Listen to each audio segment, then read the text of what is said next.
Get ready for a whole lot of leg and even more flapper fringe. On July 10, 1925, flapper icon Louise Brooks kicked off a risqué dance marathon in New York, her fringed dress riding up to flash her legs, and more, sparking a filthy rumor of a sweaty, sheet-twisting tryst with a bandleader. This jazzy, raunchy romp turned the Roaring Twenties into a hornfest, proving America's flapper era was as wild and wicked as a speakeasy screw.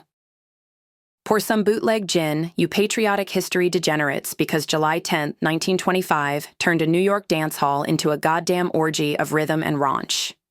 Louise Brooks, the bob-haired bombshell with a sway that could make a priest sin, launched a marathon dance contest that had the city's hedonists howling. Her fringed dress, barely clinging to her hips, rode up with every twirl, flashing thighs and a peek of her naughty bits, to a crowd drunk on jazz and lust. One slick cat yelled, "Keep shakin' and shimmying, doll. I'm sold," as the room erupted in catcalls, claps, and pants tightening faster than a prohibition raid. Louise, with a smirk that screamed, "Fuck the rules," kept dancing, turning her risque reveal into a middle finger to decency that had every man's eyes popping. The real dirt hit the sheets backstage, where whispers of a steamy screw with bandleader Johnny Hot Lips Malone set the place ablaze. Malone, a sack-slinging stud with a bulge in his trousers, had been eyeing Louise's curves all night, and gossip swore they ducked into a dressing room mid-marathon, her giggles turning to moans that'd make a cathouse proud.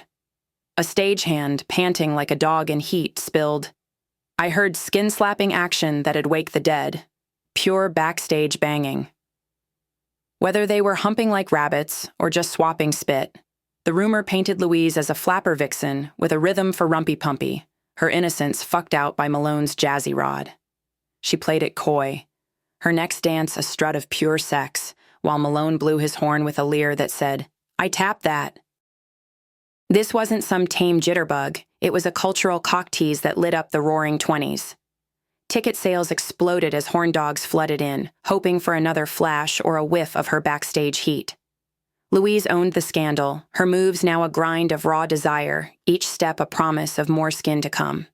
By month's end, her name was plastered on marquees from Manhattan to Chicago, her image a cocktail of sass and sin that had men drooling and flappers copying her strut. The marathon boosted her fame, landing her in silent films. But that New York Flash Fest was the spark that made her a flapper fuck queen. Ex-user Jazz Age Junkie crowns it, the day Louise's legs screwed the Jazz Age. And this tale grabs you by the hips and doesn't let go. July 10, 1925, proved America's love for the flapper life was as raw, raunchy, and relentless as a speakeasy orgy.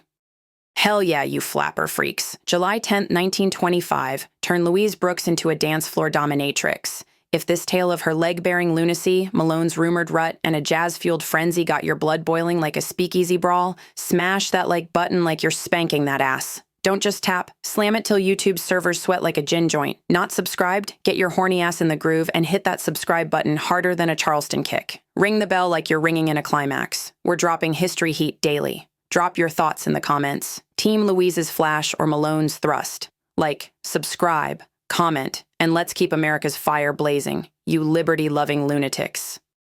Preview for July 11th. Get ready for a special edition.